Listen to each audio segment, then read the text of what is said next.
É o Aprovado de volta, hoje tendo como cenário um espaço feito especialmente para brincar.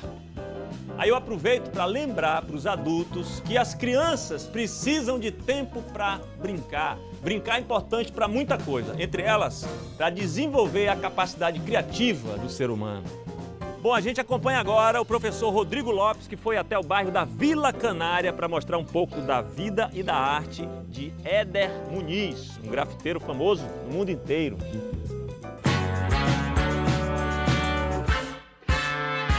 Tem criança em casa? Já passou pela experiência de colocar um lápis na mão dessa criança? Ela vai querer rabiscar.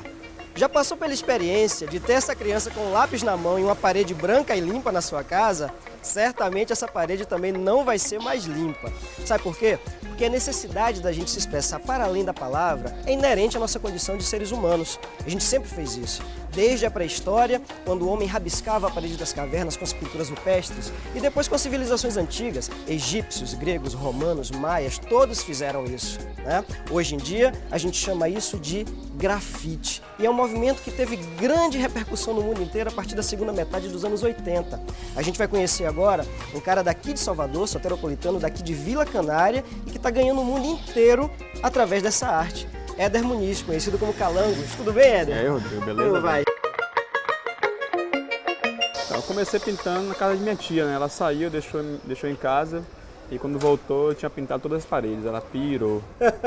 Depois disso eu pichei, comecei a pichar também na escola, na igreja que eu frequentava e fui expulso da escola e da igreja também. Nossa, mas diz pra gente assim, o que é o grafite? Pra mim o grafite é a boca da cidade, é a voz dessa minoria. A partir dos anos 60, o grafite ele teve um boom mundial por conta do movimento hip hop.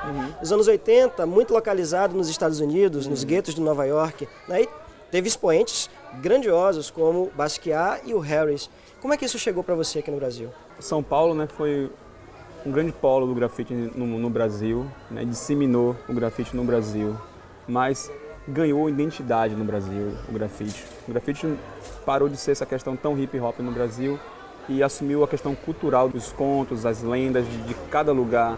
O grafite em Salvador é muito forte a questão espiritual, a questão religiosa, de matriz afro, de matriz indígena também. E a grande influência do grafite, para mim, é o movimento muralista no México. Sim, Rivera? Né? Com Rivera, com Orozco, né? Que influenciou para mim os latinos que estavam lá em Nova York.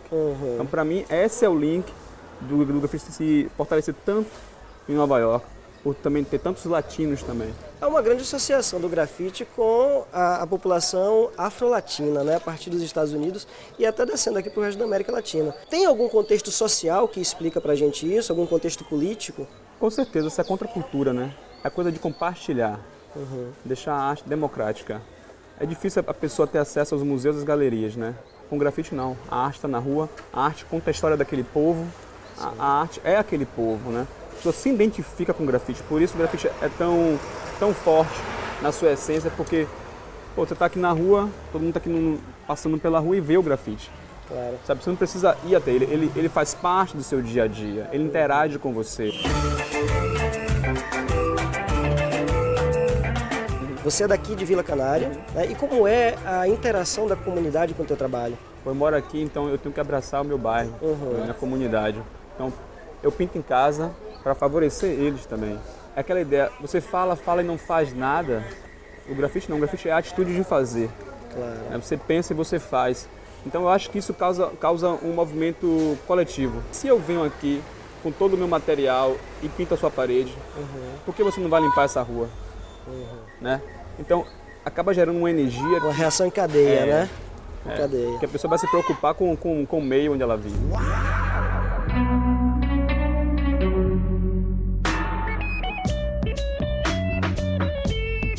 Salvador passa pelo momento de transformação, com relação a entender que também o grafiteiro também tem família, tem trabalho, é trabalho para o grafiteiro também, né? E de forma econômica, de valorizar o trabalho sim, mas de pagar pelo trabalho ainda está um pouco difícil, né? Mas eu acho que essa transformação cabe também à postura de cada grafiteiro, de cada artista, né? De se impor, de saber o valor que tem, O trabalho é voluntário, o trabalho não é de graça. Eu acho que essa é a confusão que ainda acontece. As pessoas acham que é de graça, aí quando você chega para oferecer seu trabalho, um outro suporte, a pessoa não quer pagar porque está de graça na rua. Não está de graça na rua. É uma ação voluntária, é uma ação de cuidado da cidade, mas eu preciso também viver também. O grafite foi abraçado por essa comunidade globalizada, por esse capitalismo, e hoje é consumido de diversas formas? Há esse fluxo e refluxo, né? A coisa que saiu das galerias foi para as ruas, agora volta de novo para as ruas e os museus. Eu tive a experiência, acabei de voltar de Los Angeles, né, do Museu UCRA, onde vai acontecer uma exposição gigante sobre a Bahia, né, Axé Bahia, e a peça que vai abrir a exposição é grafite. Ou seja, esse reconhecimento do grafite como identidade também de um lugar, né, como arte contemporânea, né, arte do momento, é notório.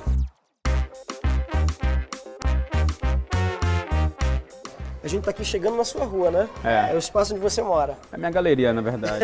Tô vendo aqui, pelo muro a gente vê uma obra sua aqui, inclusive lindíssima, né? Quando eu quero pintar e não quero sair de casa, abordo aqui mesmo a localidade. Pronto, você já transforma seu bairro na sua galeria. O Éder, me diz uma coisa, a gente está observando em alguns lugares do Brasil uma política meio reacionária em relação ao grafite. Os grafites estão sendo apagados. Como é que você avalia isso? Eu acho que isso mostra também um reflexo da educação, né, e do valor que a arte tem no Brasil. As pessoas confundem a arte como luxo, né, não como necessidade. Se o artista teve, né, a atenção, o tempo de dedicar a um painel daquele, e a pessoa vai lá em minutos e apaga um painel daquele com cinza, que sensibilidade essa pessoa tem em cuidar do outro? Claro. Essa é a pergunta que fica, né? Porque a atitude que fica do grafite é essa, do cuidado com o outro de forma imediata. Uma forma de linguagem muito universal, né? Então, assim, você está apagando também ideias, denúncias sociais, você está apagando mensagens políticas, culturais. Tudo isso tem que ser levado em consideração numa prática como essa, né? E mostra também que você é meio que burro, né, mano? Porque, eu tenho que falar a verdade, porque se o grafite também gera renda também, tanto para o cara que vende a tinta, quanto para a pessoa que vai visitar. Hoje é um turismo urbano, São Paulo e Rio de Janeiro notório por isso, pessoas que viajam para ver grafite, para ver arte. Sim. Né? Sim. Então você entender também que isso também reforça a economia de uma cidade, é uma boa sacada. Claro, né? Claro. Eu espero que isso aconteça aqui em Salvador. E essa aqui é minha casa, essa aqui é meu ateliê, convidar vocês para poder subir, conhecer. Oba, vamos lá. Vamos lá?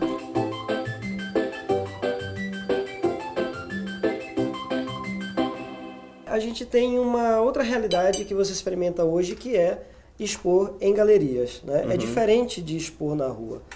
O trabalho que você faz na rua, ele atinge um número maior de pessoas, querendo ou não, né? Elas param para analisar, para pensar sobre a sua obra. E na galeria a gente tem um público diferente, que vai para lá para consumir essa obra. Que pontos você poderia levantar que, de certa forma, atingem teu trabalho, tua concepção de arte e de grafite nesses dois espaços? Na verdade, trabalhar nas galerias, nos museus, para mim é outro momento da minha carreira, da minha vida, né? E que eu acho que tem o mesmo papel social, porque as pessoas que não tinham o costume ou não tinham se alertado que poderiam frequentar um museu, né, ou uma galeria, por esse trabalho que está sendo feito na rua e caminhar para a galeria, essas pessoas também se movem. Quando eu faço uma exposição, eu tenho pessoas de várias classes sociais. É afirmar que todo mundo faz parte do mesmo momento e entende a foto maior, que não é só eu. As grandes coisas não são feitas sozinhas. Então entender isso também é compreender toda a cena da arte em Salvador nesse momento. Maravilha. E é um processo, acima de tudo, educacional, né? Educar através da arte, educar o olhar através da arte. Éder, eu gostaria de te agradecer imensamente pelo nosso bate-papo hoje. Irmão, obrigado. Adorei conhecer sua história e sua arte. Fantástico o trabalho. Espero que vocês em casa tenham gostado também do nosso bate-papo. Esse é Éder Muniz, grafiteiro, né, artista soteropolitano daqui de Vila Canária para o mundo.